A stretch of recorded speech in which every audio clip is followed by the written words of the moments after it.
তো বানাই hair growth oil বানানোর জন্য আমরা নিয়ে নেব অ্যালোভেরা, চাল, মেথি, পেঁয়াজ, নিম পাতা, তারপর আমরা নিয়ে নেব কালো জিরা।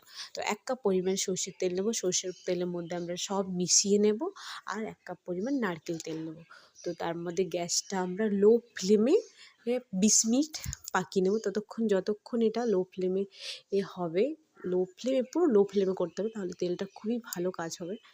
তো চলো আমি বলে দিই তোমাদের কী কী লাগবে।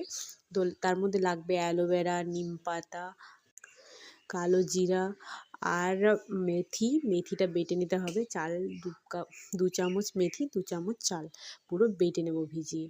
তার মধ্যে তেলটাকে পুরো পুড়িয়ে কালো করে নেব, আর সেটা কালো হয়ে গেলে সেটা পুরো একটা সুতির কাপড়ে ছেঁকে নেব।